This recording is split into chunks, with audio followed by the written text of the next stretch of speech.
ಜಮ್ಮು ಕಾಶ್ಮೀರದಲ್ಲಿ ನಿನ್ನೆ ರಾತ್ರಿ ಒಂದು ಸ್ಫೋಟ ಸಂಭವಿಸಿದೆ. ಅದು ರಾತ್ರಿ 11:22 ಸುಮಾರಿನಲ್ಲಿ ಸಂಭವಿಸಿರುವಂತಹ ಸ್ಫೋಟ. ಆದ್ರೆ ಈ ಸ್ಫೋಟ ಆಗಿರುವಂತದ್ದು, ಈ ಸ್ಫೋಟದಲ್ಲಿ ಪೊಲೀಸರು ಸೇರಿ 9 ಜನ ಸಾವನ್ನಪ್ಪಿದ್ದಾರೆ, 27 ಮಂದಿ ಗಾಯ ಆಗಿದೆ. ನೌಗಾಮ್ ಪೊಲೀಸ್ ಠಾಣೆಯ ಹೊರಗೆ ಆಗಿರುವಂತಹ ಪ್ರಬಲ ಸ್ಫೋಟ ಇದೆ. ಗಾಯಾಳು ಸಿಬ್ಬಂದಿ ಶ್ರೀನಗರದ ಜಿಎಂಸಿ ಆಸ್ಪತ್ರೆಗೆ ಅವರನ್ನ ದಾಖಲು ಮಾಡಿದರೆ, ಚಿಕಿತ್ಸೆ ಕೊಡಿಸ್ತಾ ಇದ್ದಾರೆ. ಸ್ಫೋಟದ ಬಳಿಕ ಭಾರಿ ಪ್ರಮಾಣದಲ್ಲಿ ಬೆಂಕಿ ಕೂಡ ಅಲ್ಲಿ ಹೊತ್ಕೊಂಡಿತ್ತು. ಜಮ್ಮು ಕಾಶ್ಮೀರದ ದಕ್ಷಿಣ ಶ್ರೀನಗರದಲ್ಲಿ ಆಗಿರುವಂತಹ ಭಾರಿ ಸ್ಫೋಟ ಇದೆ.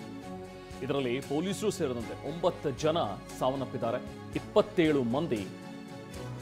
ಬದಲಿಗೆ ಈ ಹರಿಯಾಣದಲ್ಲಿ ಏನು ಸೀಸ್ ಆಗಿತ್ತಲ್ಲ ಸ್ಫೋಟಕಗಳು, ಅದು ಬ್ಲಾಸ್ಟ್ ಆಗಿರೋದು. ಸುಮಾರು 350 kgಯಷ್ಟು ಜಪ್ತಿ ಮಾಡಿದ್ರು. ಅಲ್ಲಿ ಫರೀದಾಬಾದ್ನಲ್ಲಿ ಜಪ್ತಿ ಮಾಡಿದಂತಹ ಸಂದರ್ಭದಲ್ಲಿ ಅದನ್ನ ನೌಗಾಮ್ಗೆ ತಗೊಂಡು ಬಂದಿದ್ರು. ಜಮ್ಮು ಕಾಶ್ಮೀರದ ನೌಗಾಮ್ನಲ್ಲಿ ಅಲ್ಲಿಗೆ ತಂದು ಆ ಠಾಣೆ ಹತ್ರ ಇಟ್ಟಿದ್ದು. ಸೊ ನೌಗಾಮ್ ಠಾಣೆಯಲ್ಲಿ ಅದನ್ನ ಪರಿಶೀಲನೆ ಮಾಡೋದಕ್ಕೆ ಹೋದಂತಹ ಸಂದರ್ಭದಲ್ಲಿ ಆಗಿರುವಂತಹ ಸ್ಫೋಟ ಇದು. ಇದರಲ್ಲಿ ಪೊಲೀಸರು, FSL ಸಿಬ್ಬಂದಿ ಎಲ್ಲರೂ 9 ಜನ ಇದರಲ್ಲಿ ಸಾವನ್ನಪ್ಪಿದ್ದಾರೆ. ನಿಜಕ್ಕೂ ಒಂದು ದೊಡ್ಡ ದುರಂತ ಇದು. ಈಗಾಗಲೇ ಗೃಹ ಸಚಿವಾಲಯದ ಜಾಯಿಂಟ್ ಸೆಕ್ರೆಟರಿ ಕೂಡ ಇದ್ರ ಬಗ್ಗೆ ಮಾತನಾಡ್ತಾ ವಿಚಾರವನ್ನು ಹೇಳಿದ್ರು. ಇದೊಂದು ದುರದೃಷ್ಟಕರ ಘಟನೆ, ಇದು ಆಕಸ್ಮಿಕವಾಗಿ ಆಗಿರುವಂತಹ ಘಟನೆ, ಯಾರೋ ಇದನ್ನ ಪ್ಲಾನ್ ಮಾಡಿ ಬ್ಲಾಸ್ಟ್ ಮಾಡಿರುವಂಥದ್ದಲ್ಲ. ಬದಲಿಗೆ ಇದು ಆಗಿರುವಂತಹ ಘಟನೆ ಏನಂತ ಹೇಳಿದ್ರೆ, ಮೊನ್ನೆ ಸೋಮವಾರ ನಿಮಗೆ ನೆನಪಿರಬಹುದು, ಸಂಜೆ ಏನು ದೆಹಲಿಯಲ್ಲಿ ಸ್ಫೋಟ ಆಯ್ತಲ್ಲ, ಅವತ್ತು ಬೆಳಿಗ್ಗೆನೆ ಒಂದು ಕಡೆ ಫರೀದಾಬಾದ್ನಲ್ಲಿ ಸುಮಾರು 360 kgಯಷ್ಟು ಸ್ಫೋಟಕಗಳನ್ನು ವಶಪಡಿಸಿಕೊಂಡಿದ್ರು. ಅಲ್ಲೊಂದು ಡಾಕ್ಟರ್ ಶಕೀಲ್ ಅನ್ನುವಂಥದ್ದನ್ನು ಅರೆಸ್ಟ್ ಮಾಡಿ ಆತನಿಂದ ಡಾಕ್ಟರ್ ಮುಜಮಿಲ್ ಅನ್ನೋದನ್ನ ಅರೆಸ್ಟ್ ಮಾಡಿ ಆತನ ಬಳಿಯಿಂದ 360 kgಯಷ್ಟು ಸ್ಫೋಟಕಗಳನ್ನು ವಶಪಡಿಸಿಕೊಂಡಿದ್ರು. ಹಾಗೆ ಶಸ್ತ್ರಾಸ್ತ್ರಗಳು ಕೂಡ ವಶಪಡಿಸಿಕೊಳ್ಳಲಾಗಿತ್ತು. ಅದನ್ನು ನೌಗಾಮ್ಗೆ ತಗೊಂಡು ಬಂದಿದ್ರು. ಇಲ್ಲಿ ಪರಿಶೀಲನೆ ಮಾಡ್ತಾ ಇದ್ದಂತಹ ಸಂದರ್ಭದಲ್ಲಿ ಆಗಿರುವಂತಹ ದುರಂತ ಇದು. ಒಂದು ಆಕಸ್ಮಿಕ ಸ್ಫೋಟ, ಇದರಲ್ಲಿ 9 ಜನ ಸಾವನ್ನಪ್ಪಿದ್ದಾರೆ.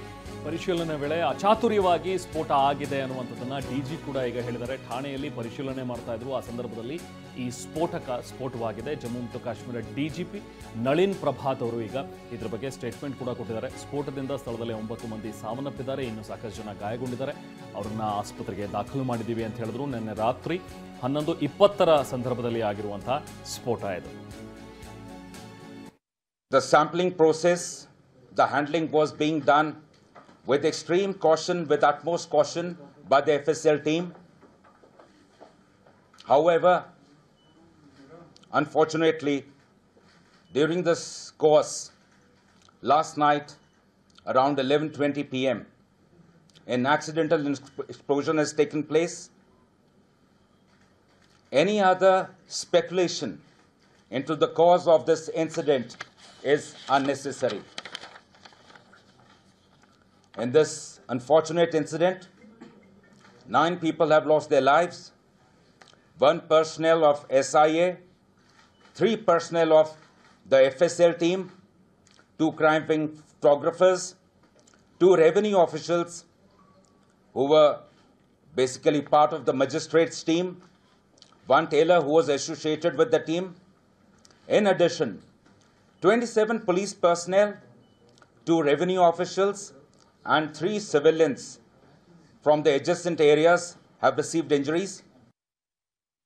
ಸೊ ಇದು DG ಅವರ ಮಾತು. ನಳಿನ್ ಪ್ರಭಾತ್ ಅವರು ಹೇಳ್ತಾ ಇರೋ ಹಾಗೆ ಇದ್ರ ಬಗ್ಗೆ ಬೇರೆ ಬೇರೆ ಸ್ಪೆಕ್ಯುಲೇಷನ್ಸ್ಗಳ ಅವಶ್ಯಕತೆ ಏನಿಲ್ಲ ಅನ್ನುವಂಥದ್ದನ್ನ DG ಈಗ ಹೇಳ್ತಾ ಇದ್ದಾರೆ. ಇದೊಂದು ಆಕಸ್ಮಿಕ ಘಟನೆ ಅನ್ನುವಂಥದ್ದು ಅವರು ಹೇಳಿರುವಂತಹ ವಿಚಾರ. ನಾವು ಪ್ರತಿನಿಧಿ ಹರೀಶ್ ನಮ್ಮ ಜೊತೆಗೆ ಜಾಯ್ನ್ ಆಗಿದ್ದಾರೆ, ಮಾತಾಡೋಣ. ಹರೀಶ್, ನಿಜಕ್ಕೂ ಇದೊಂದು ದುರದೃಷ್ಟಕರ, ಯಾಕಂತ ಹೇಳಿದ್ರೆ ಪೊಲೀಸರು ಮತ್ತು FSL ಟೀಮ್ನವರು 9 ಜನ ಸಾವನ್ನಪ್ತಾರೆ ಅಂತ ಹೇಳಿದ್ರೆ ನಿಜಕ್ಕೂ ಒಂದು ದೊಡ್ಡ ದುರಂತ. ಬಟ್ ಇದು ಹೇಗೆ ಸಂಭವಿಸ್ತು ಅನ್ನುವಂಥದ್ದನ್ನ ನೋಡ್ತಾ ಹೋಗಬೇಕು. DG ಹೇಳ್ತಾರೆ ಯಾವುದೇ ಸ್ಪೆಕ್ಯುಲೇಷನ್ಸ್ ಬೇಡ, ಅದರ ಅವಶ್ಯಕತೆ ಇಲ್ಲ ಅನ್ನುವಂಥದ್ದನ್ನ ಹೇಳ್ತಾ ಇದ್ದಾರೆ. ಬಟ್ ಸ್ಟಿಲ್ ಇದರ ಒಂದು ತನಿಖೆ ಆಗಬೇಕಾಗಿರುವಂತಹ ಅವಶ್ಯಕತೆ ಇದೆ. ಯಾಕಂದ್ರೆ 360 kgಯಷ್ಟು ಸ್ಫೋಟಕ ಸಿಗುತ್ತೆ, ಅದನ್ನು ನಾವಿಲ್ಲಿ ತಂದಿಟ್ಟಿದ್ವಿ, ಪರಿಶೀಲನೆ ಮಾಡುವಾಗ ಬ್ಲಾಸ್ಟ್ ಆಗಿದೆ ಅಂತ ಹೇಳಿದ್ರೆ ನಿಜಕ್ಕೂ ನಡೆದಿದ್ದೇನು? ಯಾಕಂದ್ರೆ ಈ ಹಿಂದೆನೂ ಕೂಡ ಸ್ಫೋಟಕಗಳನ್ನು ವಶಪಡಿಸಿಕೊಂಡಿದ್ದಾರೆ, ಆಗ್ಲೂ ಕೂಡ ಪರಿಶೀಲನೆಗಳಾಗ್ತಾ ಇತ್ತು, ಆಗ್ಲೂ ಕೂಡ ಅದನ್ನ ಸೆಕ್ಯೂರ್ ಆಗಿ ಅದನ್ನ ಸೇಫ್ ಮಾಡಿ ಇಟ್ಟಿರ್ತಾ ಇದ್ರು. ಬಟ್ ನಿನ್ನೆ ರಾತ್ರಿ ಯಾಕಾಯ್ತು ಈ ಘಟನೆ, ಹೇಗಾಯ್ತು ಅನ್ನುವಂಥದ್ರ ಬಗ್ಗೆ ಒಂದು ವಿಸ್ತೃತ ತನಿಖೆ ಆಗಬೇಕಾದಂತಹ ಅವಶ್ಯಕತೆ ಖಂಡಿತ ಇದೆ ಅಂತ ಅನ್ಸುತ್ತೆ Harish.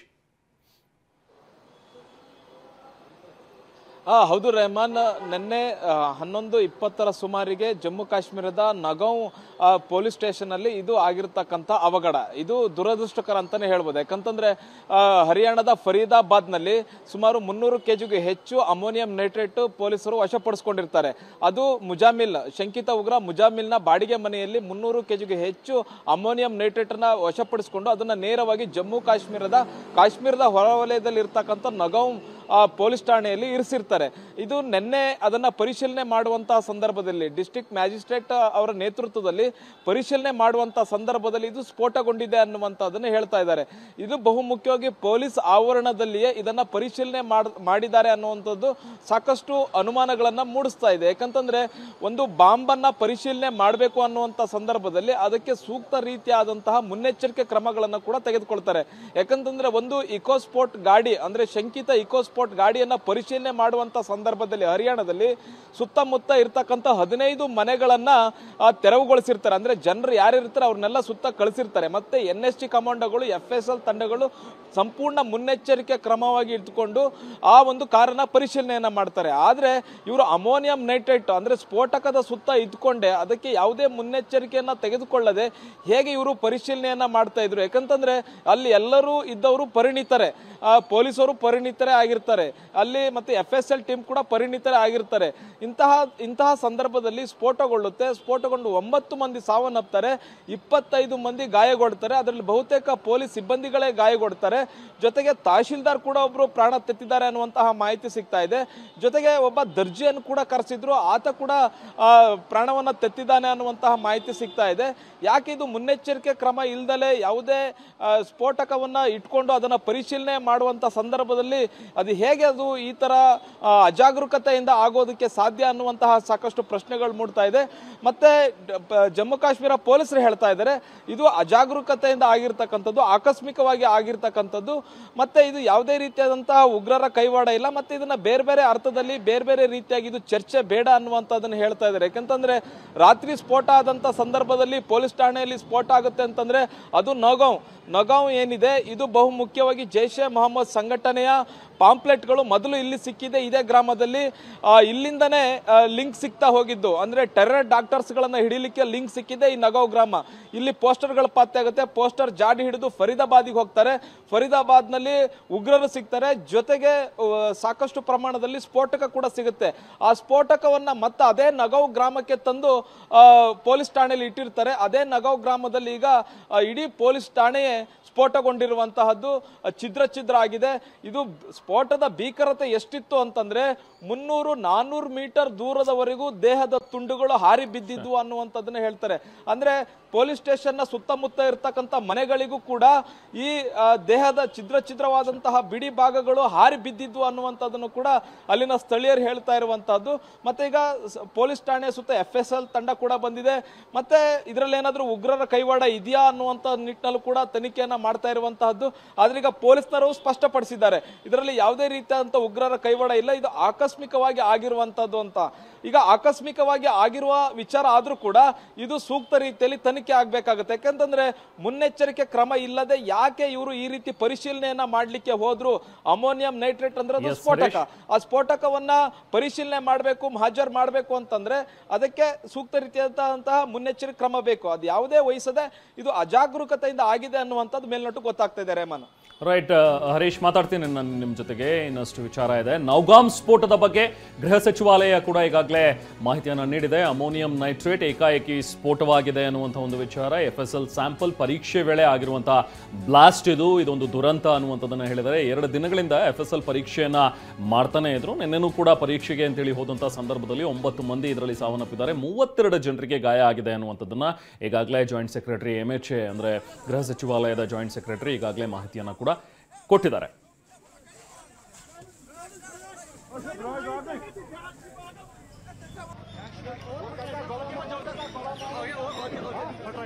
Okay, thank you Harish ತಮ್ಮ ಡೀಟೇಲ್ಸ್ಗೆ. ನೋಡಿ, ಈಗ ನೋಡ್ತಾ ಇರುವಂಥ ದೃಶ್ಯಗಳು FSL ತಂಡ ಏನು ಪರಿಶೀಲನೆಯನ್ನು ನಡೆಸ್ತಾ ಇದೆ. ಕಳೆದ 2 ದಿನಗಳಿಂದಲೂ ಕೂಡ ಅಲ್ಲಿ ಪರಿಶೀಲನೆ ನಡೀತಾ ಇತ್ತು. ಬಟ್ ಸ್ಟಿಲ್ ಕೆಲವೊಂದಷ್ಟು ಪ್ರಶ್ನೆಗಳು, ಖಂಡಿತವಾಗ್ಲೂ ಅನುಮಾನಗಳು ಏಳುತ್ತವೆ. ಯಾಕಂತ ಹೇಳಿದ್ರೆ ನೋಡಿ, ಸೋಮವಾರ ಸಂಜೆ ಡೆಲ್ಲಿಯಲ್ಲಿ ಬ್ಲಾಸ್ಟ್ ಆಗುತ್ತೆ, ಅದು ಉಗ್ರರ ಕೃತ್ಯ ಅನ್ನುವಂಥದ್ದು ಈ ಕನೆಕ್ಟಿಂಗ್ ದ ಡಾಟ್ಸ್ ಮಾಡ್ತಾ ಹೋದಾಗ ಖಂಡಿತವಾಗ್ಲೂ ಇಲ್ಲಿ ಗೊತ್ತಾಗ್ತಾ ಇರುವಂಥ ವಿಚಾರ ಇದು ಉಗ್ರರು ಸೇರಿ ಮಾಡಿರುವಂಥ ಕೃತ್ಯ ಅಂತ.